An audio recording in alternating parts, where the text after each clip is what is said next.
अफसोस होता है बीजेपी के साथ कोलिशन करके जो है पीडीपी ने गलती की। पीडीपी के बहुत सारे बड़े बड़े नेता पीडीपी छोड़ के बाकी अदर पार्टियों में चले गए और पीडीपी की जो एक लहर हुआ करती थी जम्मू कश्मीर में वो कहीं ना कहीं थम सी गई है। देखिए, आपने बिल्कुल ठीक कहा। बीजेपी के साथ हमने सरकार बना के बड़ा धोखा किया।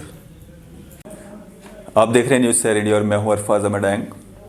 आज हम चर्चा करने जा रहे हैं स्पेशल पुलिस ऑफिसर्स जो कि हमारे जम्मू कश्मीर पुलिस में एक वाहिद एक जम्मू कश्मीर पुलिस है जहां पे ये एसपीओज एक बेल्ट बनाई गई है जिसमें ये लोग काम करते हैं। पूरे भारतवर्ष में अगर हम देखेंगे जितने भी बेल्ट फोर्सेस हैं अच्छा खासा उनको जो वेतन दिया जाता है, लेकिन इनके साथ कहीं ना कहीं किसी ना किसी तरीके से इनजस्टिस होता आ रहा है और लगभग 15-20 सालों से जो है इस तरह का इनजस्टिस होता आ रहा है। काफ़ी देर से इनकी जो एक डिमांड है कि इनके लिए भी कोई पॉलिसी बनाई जाए, इनके लिए भी कोई इनका फ्यूचर सिक्योर किया जाए। काफ़ी सारे हमारे जो एसपीओज जवान हैं वो शहीद भी हुए हैं, अपना लोहा मनवाया है उन्होंने। आतंकवाद पे अंकुश लगाने में बहुत बड़ा योगदान जो है इन एसपीओज का रहा है और इन 35,000 एसपीओज के पीछे इनका परिवार है जो इन पे निर्भर करता है और एडमिनिस्ट्रेशन को, सरकारों को चाहिए कि इस ओर भी ध्यान दें। और बात करेंगे हम डेली वेजर्स की, जो डेली वेजर्स पिछले 30-40 सालों से इंतज़ार कर रहे हैं। कुछ खुशनसीब रहे जो परमानेंट भी हुए, लेकिन कुछ इस उम्मीद में जो है मर गए, मिट गए कि आज नहीं तो कल हम परमानेंट हो जाएंगे। और बात करेंगे हम किसान आंदोलन की जो आज दिल्ली की ओर रुख कर चुका है और उसकी गर्माहट जो है अब हमारे जम्मू कश्मीर में भी देखने को मिल रही है। हमारे साथ खास बातचीत में मौजूद हैं राजेंद्र सिंह मनहास साहब जो कि डिस्ट्रिक्ट प्रेसिडेंट हैं पीपल्स डेमोक्रेटिक पार्टी के। सर, स्वागत है आपका न्यूज़ सेवन इंडिया में। जी, वेलकम। मनहास सर, सबसे पहले हम बात करेंगे जिस तरह से एसपीओज़ की बात हमने की।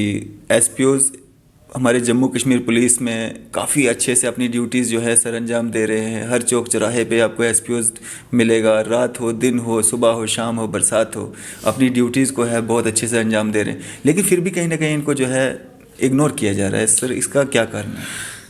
देखिए, आपने बहुत अच्छा क्वेश्चन किया। आपके भाई, हमारे भाई जम्मू कश्मीर में जो बेरोजगारी है वो कुछ अपने आप को फिल करने के लिए इस ओर आ जाते हैं और मेरिट में होते हैं बच्चे। कई आप लोगों देखेंगे कि उन्होंने बीए किया कर रखा है, एमएससी हैं, मगर उन्होंने 12वीं का सर्टिफिकेट लगा कर अपने आप को एसपीओ लगाया है, क्योंकि वो गरीब फैमिली से बिलोंग करते हैं कि कम से कम हम लोग और कुछ नहीं तो देश सेवा करें और स्टेट की सेवा करें। मगर बड़े दुख से कहना पड़ता है, जैसे आपने कहा कि जब वो शुरुआत में होता है उसको बड़ा जोश होता है कि वो अपनी स्टेट की सेवा करेगा, अपनी देश की सेवा करेगा, मगर जैसे जैसे वक्त बीतता जाता है तो उसकी जो उम्मीदें हैं वो अपने आप को कुछ ठगा हुआ महसूस करता है। तो आज की हालात ये है कि हम तो गवर्नमेंट से यही चाहेंगे, डीजी साहब से, गवर्नर साहब से, कि सबसे ज़्यादा मेहनत करने वाला हमारा एसपीओ, जिसको आप 24 घंटे उससे ड्यूटी लेते हैं। आज का एक मज़दूर है जो दिहाड़ीदार है, उसकी दिहाड़ी देख लीजिए। आज कोई भी दिहाड़ीदार है 550-600 रुपये वो ले रहा है। मिस्त्री है जो 750-800 रुपये ले रहा है।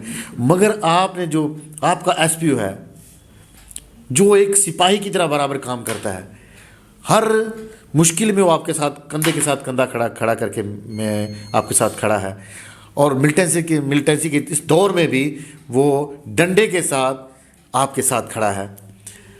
तो मैं ये डीजी साहब से और हमारे गवर्नर साहब से ज़रूर कहूँगा, लेफ्टिनेंट गवर्नर साहब से, कि आप उसकी तरफ ही देखिए।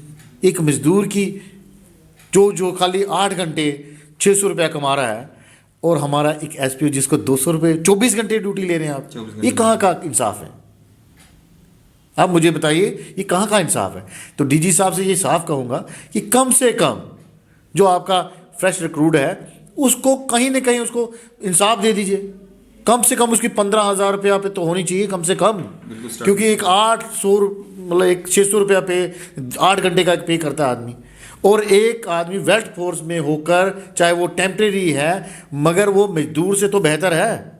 वो आपकी हर जगह खड़ा है आपके लिए, क्राइम के साथ लड़ रहा है, रात को कोविड के साथ लड़ रहा है, दिन रात वो आपके लिए खड़ा है चौराहे पे। तो कम से कम उसके लिए 500 रुपया भी गुजारा नहीं है उसके लिए।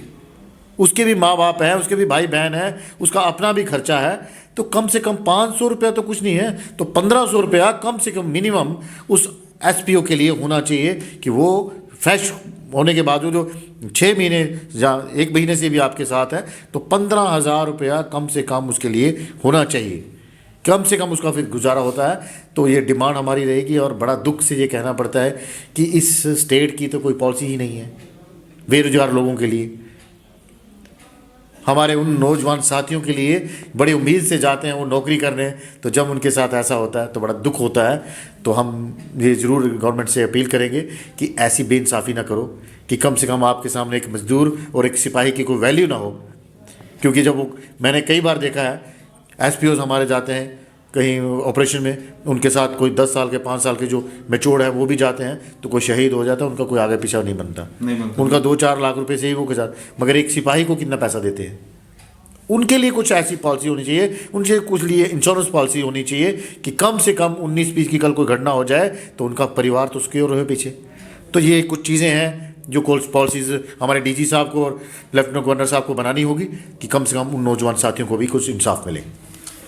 मना साहब, जिस तरह से हम बात करें डिपार्टमेंट की, पुलिस डिपार्टमेंट की पूरे की, तो कहीं ना कहीं एसपीओज़ को जो है अपना खुद का डिपार्टमेंट भी जो है कुछ नीची नज़रों से देखता है कि एक एसपीओ है क्या कर लेगा, क्या ही इसकी औकात है, कितना ही है, इसको प्रमोशन भी नहीं मिलेगी।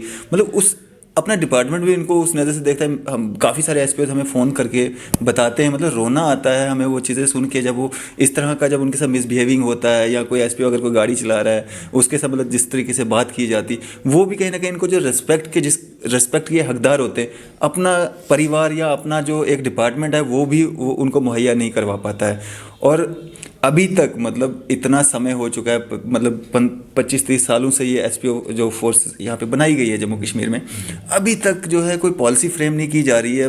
बातें तो बहुत बड़ी बड़ी डेवलपमेंट की जाती, लेकिन अभी तक कोई पॉलिसी फ्रेम नहीं हो पा रही है कि चलो 7 साल के बाद, 10 साल के बाद हम परमानेंट होंगे, हमारा आने वाला फ्यूचर जो है ये 10 साल हम मतलब सख्ती से गुजारेंगे, उसके बाद हमारा फ्यूचर अच्छा हो जाएगा। लेकिन वो पॉलिसी नहीं, अभी तक अंधकार में डाल के रखा है इस बेल्ट फोर्स को। क्या इसके पीछे क्या कारण है, मेन कारण क्या मानते हैं? देखिए, सबसे बड़ी बात है कि सेंटर में बैठ के जिस कुछ पॉलिसीज़ बनती हैं, मगर ज़मीनी हकीकत पे आते आते उनकी बिल्कुल उनको घिसा दिया जाता है। अगर जैसे आप मुझे आज बता रहे हैं कि ये जो एसपीओज़ है हमारा, इसके लिए सेंटर ने जब स्कीम बनाई थी तो उनके लिए कुछ निकाला था कि हम इसको 10 साल के बाद पक्का करेंगे। कुछ 7 साल की कुछ ऐसी पॉलिसीज़ हैं जो बाकी डिपार्टमेंट्स में भी फॉलो होती हैं। मगर जब ये ज़मीनी पे काम करना शुरू होते हैं तो कुछ हमारे ऑफिसर्स, कुछ ऐसे लोग बैठे हैं ऊपर में, चाहे वो सेक्टरेट में हो, चाहे कुछ ऐसी जगह हो, तो वो फाइलें दिन ब दिन उनको डिले करते रहते हैं। ऐसा नहीं होना चाहिए। उस नौजवान के साथ धोखाधड़ी नहीं हो। ये लाइफ का बात है, उनकी ज़िंदगी की बात है कि उनकी ज़िंदगी के साथ आप मजाक कर रहे हैं। एक आदमी टेम्परेरी तौर पर लगता है तो क्या वो रिटायरमेंट कब लेगा? 60 साल के बाद। तो 60 साल के बाद वो जब रिटायरमेंट लेगा तो ना उसको पेंशन है ना कुछ है, उसका घर का गुजारा कैसे चलेगा, उसका अपना गुजारा कैसे चलेगा? तो कुछ चीज़ें ऐसी हैं कोई चीज़ें जब फ्रेम में लाई जाती हैं, एक लाइफ में उनकी सबसे बड़ी बात होती है कि कोई प्रोग्राम होती है, पॉलिसीज़ होती हैं, जब वो उसको फ्रेम में लाना है तो फिर ढिलाई किस बात की? मैं ये ज़रूर मानता हूँ कि हमारे कुछ ऑफिसरों की, कुछ ऊपर बैठे हुए लोगों की इसमें कान किसाई है, इसको डिले करने की उसमें आती है। मगर मैं आपसे ज़रूर वादा करता हूँ, पीपल्स डेमोक्रेटिक अगर सरकार में आती है तो मैं आपसे ज़रूर कहूँगा ये जो आप एसपीओज़ की बात कर रहे हैं इनके लिए पर्टिकुलरली पहले भी फ्रेम बनेगा, मगर मैं कहूँगा कि 10 साल के बाद उनको पक्का करना ही करना है, क्योंकि उनकी ज़िंदगी का सवाल है। उनकी ज़िंदगी के साथ हम मजाक नहीं कर सकते। मैं उन एसपीओज़ भाइयों के साथ बिल्कुल बराबर खड़ा हूँ, हमारी पार्टी उनके साथ खड़ी है। और जो लोग कहते हैं कि उनके साथ कुछ लोग ऑफिसर्स उनको अच्छी नज़र से नहीं दे रही, मैं उन ऑफिसर्स को स्पेशल कहूँगा कि उनको इज्जत की नज़र से दिए। और पीपल्स डेमोक्रेटिक पार्टी उन सिपाहियों के साथ खड़ी है। मुझे पता है इस कोविड के बीच में किन लोगों ने साथ दिया, इस कोविड के बीच में लोगों को किसने बचाया। मुझे ये भी पता है कि जब लोग परेशान होते हैं आंदोलनों में या वो किस तरीके से साथ उनका बिहेव करते हैं। और वही एसपीओज़ इनके लिए दिन रात एक गवर्नमेंट के बीच में एक इनके क्या कहते हैं फ़ायदा तो ज़रूर ले लेते हैं ये लोग, गवर्नमेंट ले लेती है, मगर उनके फ़ायदे के लिए बात नहीं करती। दिन रात जो मेहनत कर रहा है, दिन रात 24 घंटे जो से मतलब की सर्विस कर रहा है, और वो मिलिटेंसी के बीच में भी, इस दौर में भी बराबर फ़ौज के साथ कंधे से कंधा मिला के लड़ रहा है और अपने आप को कई बार वो शहीद हो जाते हैं। ऐसे सिपाहियों को हम सैल्यूट करते हैं, पीडीपी उनको सैल्यूट करती है कि वो दिन रात खड़े, और जब हमारा वक्त आएगा पीडीपी का, और उनके लिए हम ज़रूर सोचेंगे, ये हमसे वादा रहा। ना सर, एक शिकायत जो है एसपीओज को और भी रहती है, वो ये रहती है कि कोई भी पॉलिटिशियंस जो है ना, वो इनसे रिलेटेड बात नहीं करता है। मतलब अगर कोई पत्रकार कोई सवाल पूछे वो अलग मसला है, लेकिन अपना कोई मैनिफेस्टो में कोई बात डालने की हम एसपीओज को पक्का करने जा रहे हैं, या हमारा अगर हमारी सरकार आती है, जिस तरह से आपने कहा, तो कोई भी पॉलिटिशियंस जो है एसपीओज की बात नहीं करता, डेली वेजेस की हो जाती है, बाकी सब किस्सों की हो जाती है, मैनिफेस्टो में भी उनका जिक्र हो जाता है। लेकिन ये एसपीओज जो अपनी जान पे खेल के हमारे घरों की रक्षा करते हैं, हमारे इस यूटी की रक्षा करते हैं, इनकी कोई बात नहीं करता है। इसका क्या मेन कारण मानते हैं? देखिए, आज आपने यूटी की बात की है, हमारा 370 तो सेंटर ने हटा दिया, मगर यूटी में जो हक हकूक़ मिलने चाहिए, चाहे वो आम आदमी को हो, चाहे वो सर्विस वाले को हो, चाहे वो टेम्प्रेरी जो सर्विस कर रहे हैं उनको हो, आज हुकूमत बीजेपी की है और बीजेपी यहाँ 2 साल से बैठे हैं, उन्हीं का गवर्नर है। जैसे उन्होंने रखा, 3-4 गवर्नर उन्होंने चेंज कर दिए, एक पॉलिसी दूसरी लाता है, दूसरा तीसरी लाता है, तीसरा चौथी लाता है। तो जब तक पॉलिसी को ही ज़मीन पे उतारा नहीं जाएगा, तो ये जो हमारे एसपीओज़ हैं, चाहे बाकी डिपार्टमेंट के लोग हैं, वो तो घिसते रहेंगे। आज सबसे बड़ी बात है, यूटी में एक बात तो क्लियर है कि जिसका जो हक है उसको मिलता है। मुझे बताइए किसको मिल रहा है? आपने बात की है आज एसपीओज़ की, तो एसपीओज़ की तो जितनी पे है किसी भी यूटी में देख लीजिए, इतनी तो किसी की है नहीं। 6,000 रुपया क्या किसकी होती है? 8,000 9,000 किसके लिए है? यूटी में पे देख लीजिए ना, उसका स्टैंडर्ड कितना है। तो मुझे बताइए, जो पॉलिसीज मेकर बैठे हैं और यहाँ गवर्नर साहब हैं, डीजी साहब हैं, तो क्या अगर यूटी है तो यूटी में उन लोगों की सबसे पहले उनका ध्यान रखना चाहिए जो 24 घंटे नौकरी कर रहे हैं, उनकी पे का स्केल देखना चाहिए कि उनका पे स्केल कितना होना चाहिए। हमें तो आज तक यही समझ नहीं आ रहा कि हम यूटी में हैं चाहे स्टेट में हैं। बताने को 370 हटा दिया गया, मगर यूटी के फ़ायदे कहाँ मिल रहे हैं? किसको, किस एम्प्लॉयड को मिल रहे हैं? मुझे बताइए। तो ये धोखा है और ऐसा नहीं होना चाहिए। सेंटर में बैठी हुई बीजेपी सरकार है, मैं आप सब उन साथियों को कहूँगा कि आप इनसे पूछिए कि कम से कम एक हिस्से में तो रखें, बताया कि 370 है या नहीं, या यूटी है तो उसके फ़ायदे कहाँ हैं, किसको मिल रहे हैं?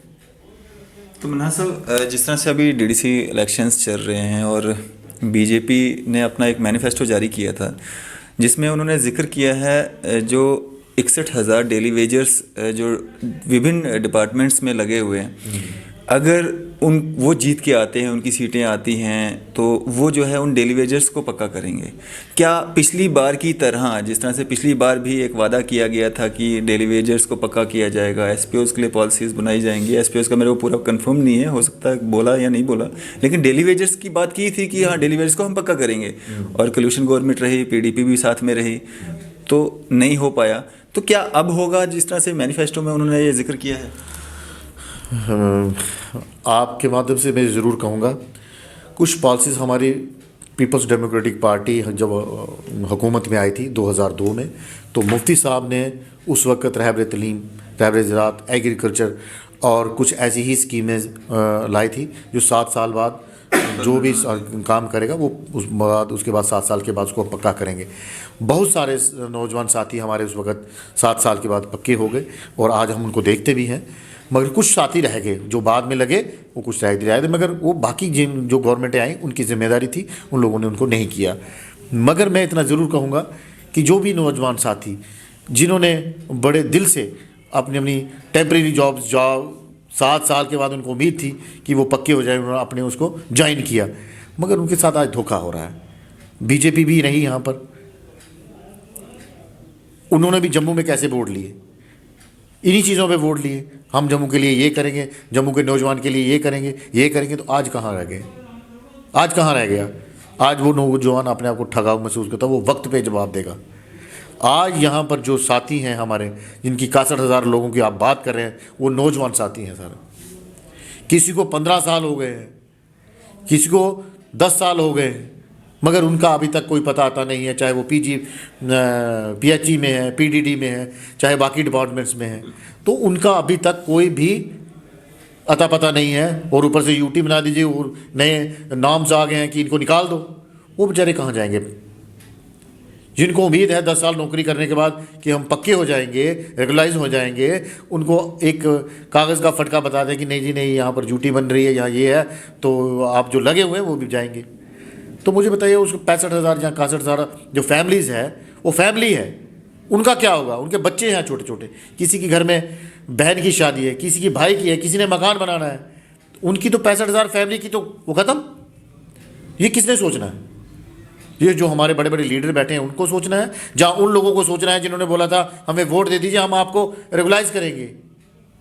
आज वो पूछते हैं इनसे, अभी फिर से वादा कर रहे हैं ना। तो आज जैसे आप बात कर रहे हैं कि डीडीसी इलेक्शन, तो डीडीसी इलेक्शन में भी वो बड़े बड़े लीडर सेंटर से आए हैं, वो तो कह रहे हैं हम ये करेंगे वो करेंगे। मैं आप लोगों से ये कहना चाहता हूँ, आपके माध्यम से लोगों तक ये कहना चाहता हूँ कि जो लोग हमारे पीएचई में है, पीडीडी में है, रेवेन्यू में है, बाकी डिपार्टमेंट्स में, वो खड़े होकर इनसे पूछते क्यों नहीं कि जब बीबीसी की इलेक्शन आई थी, उससे पहले जो बाकी इलेक्शनें हुई, तो इन्होंने उनको उस वक्त भी कहा था, एमएलए की इलेक्शन हुई और बीजेपी तो खड़े होकर कहा था कि हम अपने लोगों को, नौजवानों को तो ये करेंगे वो करेंगे, सब साथियों को नौकरी मिलेगी, जम्मू के अंदर डेवलपमेंट की बाहर निकल आएगी। मैं तो कहता हूँ जो बाहर है, जो वो भी निकल रही। इस कोविड के चक्कर में हमारे जो प्राइवेटेशन लोग कंपनियों में काम कर रहे थे, वो भी लोग घर पे वापस आ गए हैं, उनके लिए ये कुछ नहीं सोच रहे। तो जो लगे हुए उनको तो पहले ही निकाल रहे हैं। तो आम आदमी का और जो नौजवान यूथ है हमारा, वो दिन ब दिन अनएम्प्लॉयड होता जा रहा है, सोर्सेज हमारे पास कम, दिन ब दिन कम होते जा रहे हैं। तो क्या करेंगे? इस देश की सबसे बड़ी नालायकी ये है कि जब इलेक्शंस आती हैं और हमारे लोग बड़े सीधे साधे हैं, वो इनके झूठे वादों में आ जाते हैं, तब वो पूछते नहीं खड़े होके। मैं आज कहता हूं कि अगर ये डीडीसी इलेक्शन है, नौजवान साथी खड़े होकर दम के साथ उन लोगों से पूछे कि आपके लोगों ने हमसे वादे किए थे, उन पहले वादों का क्या हुआ? हमारे लिए तो आप लोग हर फैमिली को 15-15 लाख देने वाले थे, उनका क्या हुआ? हमारे लिए हर फैमिली को एक नौकरी देने वाले थे, उस वादे का क्या हुआ? और जो आप आज कह रहे हैं मुझे, जो लगे हुए लोग हैं, ये उनको बाहर निकालने के चक्कर में, नहीं की तो बात ही छोड़ो, नए एम्प्लॉय की तो बात ही छोड़ो, जम्मू कश्मीर को इन्होंने एक कगार पे खड़ा कर दिया बीजेपी ने। झूठे वादों पे चल चल के हम लोग अपने आप को ठगा हुआ महसूस करते हैं। ये मेरी आवाज़ नहीं है, आज जम्मू कश्मीर के लोगों की आवाज़ है। जम्मू कश्मीर का अवाम आज अपने आप को ठगा हुआ महसूस करता है, इन्होंने हमारे साथ छल किया है। अब तो बात हम उसकी छोड़िए, अब तो ज़मीन छीनने की बात पे आ गए ये लोग। अब तो कहते हैं डोमिसाइल की भी ज़रूरत नहीं है, ऐसे ही आ जाओ, ज़मीन ले जाओ। तो ये कौन सी बात है? आज अनुराग ठाकुर जी यहाँ पर आए, मैं उनका 2-4 दिन से इंटरव्यू देख रहा हूँ। उनको पूछिए उनका 371 क्यों लगा हिमाचल में? आप 371 को हटा कर देखिए ना, फिर बात पता लगती है कि आप लोगों को, लोग आपसे क्या पूछते हैं। आप 370 हटाते हैं, कहते हैं वाह वाही लूटते हैं। जम्मू कश्मीर से लेकर कन्याकुमारी तक आपने बोला कि 370 हट गया, उग्रवाद खत्म हो गया, यहाँ डेवलपमेंट की बाहर आएगी। मुझे तो 2 साल से दिख नहीं रही, हमारे नौजवान साथियों को वो तो दिख नहीं रही। हम सोचते थे जम्मू कश्मीर का एक ये 370 हट गया, इतनी नौकरी आएगी, क्या बात है, इतना कुछ डेवलपमेंट होगी, क्या बात है, इतनी फैक्ट्रीज आ जाएंगी, क्या बात है, यहाँ पर तो बाहर ही आ जाएगी नौकरी की, और जम्मू कश्मीर तो सोने की चिड़िया बन जाएगा। ये लोग बीजेपी वाले कहते थे। आज मुझे बता दीजिए कितना वक्त हो गया, 2 साल होने को आ गए, यहाँ क्या होने वाला मुझे बताइए।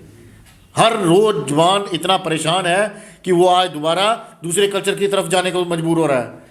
और हम ये कहते हैं कि आज भी बीजेपी कान नहीं खोलेगी, अगर आंखें नहीं खोलेगी, लोगों की आवाज़ नहीं सुनेगी, तो दिन ब दिन हालात बदतर हो जाएंगे और हम लोगों को इनको संभालना मुश्किल हो जाएगा। मना साहब, अफसोस होता है बीजेपी के साथ कोलिशन करके जो है पीडीपी ने गलती की। पीडीपी के बहुत सारे बड़े बड़े नेता पीडीपी छोड़ के बाकी अदर पार्टियों में चले गए, और पीडीपी की जो एक लहर हुआ करती थी जम्मू कश्मीर में, वो कहीं ना कहीं थम सी गई है।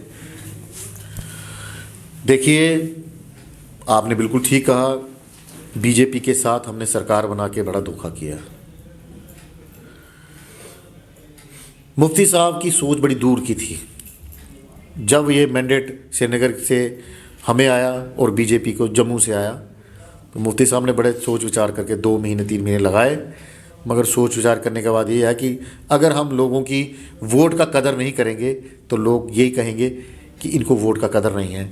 और उसके बावजूद भी उन्होंने ये सोचा, नॉर्थ पोल और साउथ पोल की बात है, हिंदू वर्सेस मुस्लिम की बात होगी, क्योंकि श्रीनगर हमारा भवन श्रीनगर में है और जम्मू में हिंदू लोगों का बहुबल है, मगर उनकी एक कोशिश थी कि हिंदू मुस्लिम एकता को बना के रखें और जम्मू कश्मीर को एक नई तरक्की की राह पे लेके जाएं।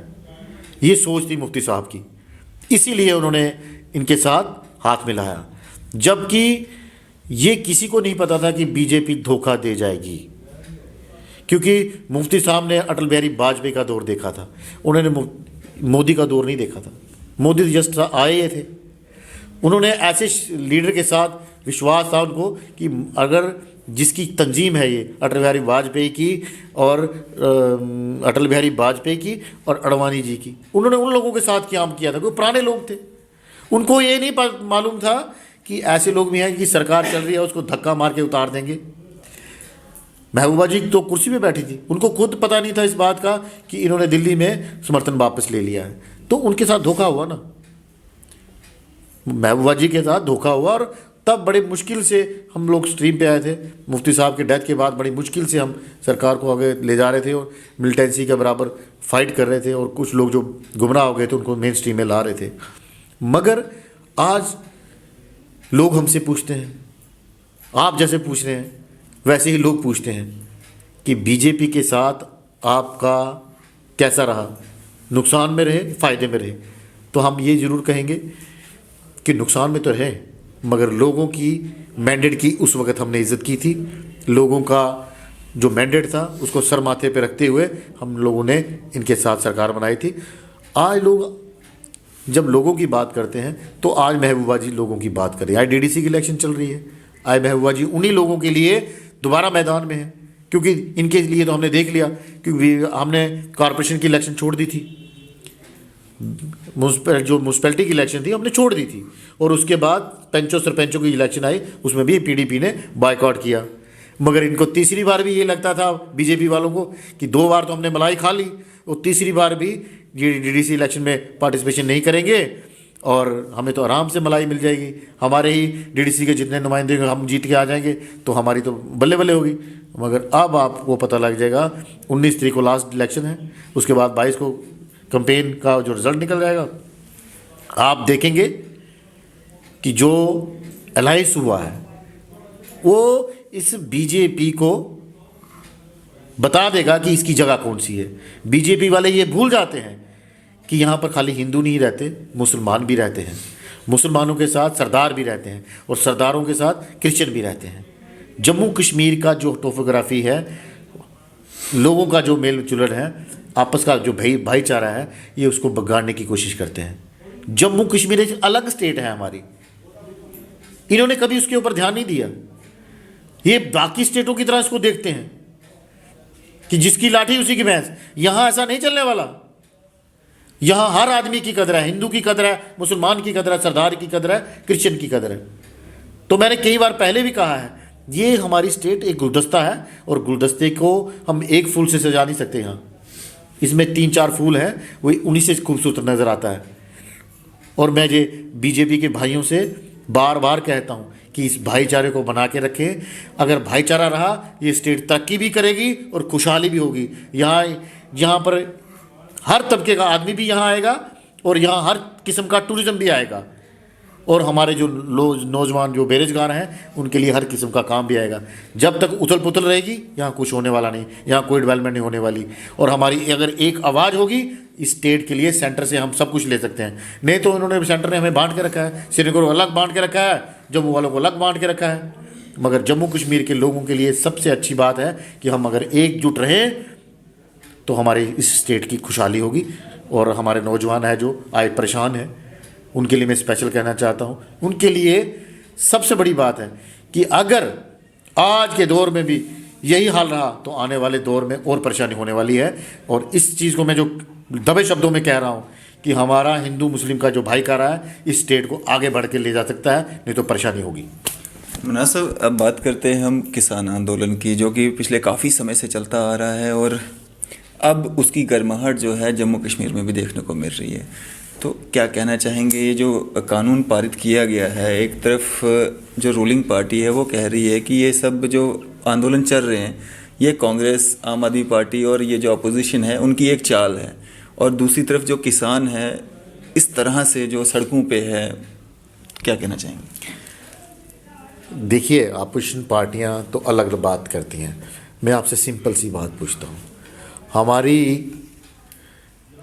हिंदुस्तान की एक पुरानी रीत रही है, उसमें एक ही नारा रहा है, जय जवान जय किसान। बिल्कुल। ठीक है, आज उस नारे को इतना खोखला क्यों किया जा रहा है? आज उस नारे को इतना खोखले से क्यों समझा जा रहा है? ये हमारी देश की ताकत है। अगर देश की ताकत को समझना हो तो अटल बिहारी वाजपेयी साहब से पूछ लीजिए, या उन मुफ्ती साहब आज नहीं रहे, उनकी बात थी।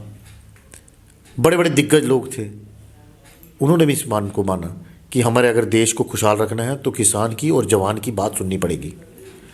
तो आज मोदी जी इस बात को क्यों नकार रहे हैं अपने आप को? आज मोदी जी उस किसान की बात को क्यों नकार रहे हैं, ये बात समझ में नहीं आ रही है। और उन पूंजीपतियों की बात कर रहे हैं जिनको इस चीज़ का पता ही नहीं, जो किसान है वो कैसे रहता है। आपने सुना होगा, कईयों को डरा रहे हो कि आप रात को कैसे रहते हैं, 2-2 बजे तक आपको ठंड नहीं लगती। किसान को कहाँ से ठंड लगेगी भाई? ये वो किसान है जो रात को 12 से लेकर 2-4 बजे तक सुबह पानी अपने खेतों में लगाता है। आप उसको डराने की कोशिश कर रहे हो। जो देश को पूरा खाद्यान्न पैदा करके खिलाता है, आप उसको डराने की कोशिश कर रहे हो। आपको उनको नमन करना चाहिए, आप उनको सैल्यूट करना चाहिए, मोदी जी को सैल्यूट करना चाहिए कि जो वो हमारे अन्नदाता है। आज उनको यहाँ पर आप लठियाँ बरसा रहे हो, ठंडी पानी की बुशारें बिकवा रहे हो, उनके ऊपर तरह तरह की बातें कर रहे हो। ये बातें नहीं होनी चाहिए। ना सर, ये जो कानून लाया गया है, जो किसान हैं उनका साफ तौर पे एक ही इसका जो कह रहे हैं कि ये कानून वापस होना चाहिए। जी। तो क्या स्टैंड रहेगा आपका? देखिए, ये बात तो क्लियर है कि मोदी जी ने पता नहीं किन लोगों के साथ, किन सेक्रेटरीज के साथ कहाँ से पूछा है कि ये जो फ्रेम किया है ये इनके लिए वो फार्मूला, किसानों को अगर मंजूर नहीं है तो बात ख़त्म। हम तो सीधी बात कहते हैं कि अगर किसानों को उनके यहाँ हर स्टेट का किसान उठ के दिल्ली में चला जाएगा तो उनकी बात सुनो ना पहले, वो क्या कहते हैं। आप अपनी बात को मनवाने के चक्कर में हैं। किसान की एक तरफ से कहते हो हम किसान को खुशहाल देखना चाहते हैं। आपने भी देखा होगा कि कई बार डिबेट्स होती हैं, कई बार नहीं जी मोदी जी बड़े अच्छे थे, नहीं हम किसान को उनकी हर साल में 5% 10% तरक्की की तरफ देखना चाहते हैं। तो भाई पहले उनसे पूछा जाए ना, उनसे पूछा जाए कि किसान क्या चाहता है। किसान क्या चाहता है, बिल्कुल। आप तो अपनी बातें उन पे ठोप रहे हो। वहां पर असेंबली में बैठते हो, जो लोगों का ग्राउंड से पूछा जाता है फिर असेंबली में लाया जाता है। आपने वहीं पर बैठ के 4 पूंजीपतियों से बात की कि आपको कैसे फायदा हो सकता है और किसान को कैसे दबाया जा सकता है। तो किसान कोई बच्चा नहीं है, आज का पढ़ा लिखा किसान है। उनका एक बेटा सरहद की हिफाजत करता है और दूसरा बेटा खेत में हल जोत रहा है। बिल्कुल। ऊपर से आज कहते हैं डिजिटलाइजेशन होनी चाहिए, कंप्यूटराइजेशन होना चाहिए, तो वो भी किताब पढ़ता है, वो भी शाम को टीवी देखता है, वो भी देखता है गन्ने का भाव ऊपर है, धान का भाव ऊपर है या नीचे है, और इसमें कौन पूंजीपति कमा रहा है कौन नहीं खा रहा है, वो भी समझदार है। आज हम कब तक किसी को बेवकूफ़ बनाएंगे? बिल्कुल। हमने भी सुनते सुनते इतनी देर हो गई कि हमने इतना माफ़ कर दिया, इतना कर। किसान को तो ऊपर बोझ ही बोझ है, आज भी बोझ है। आप उनके घरों में चले जाइए, 6 महीने तक वो फसल के पास बैठा रहता है, तब जाके फसल तैयार होती है। और आपने एक चुटकी बजाकर उनका फैसला कर दिया।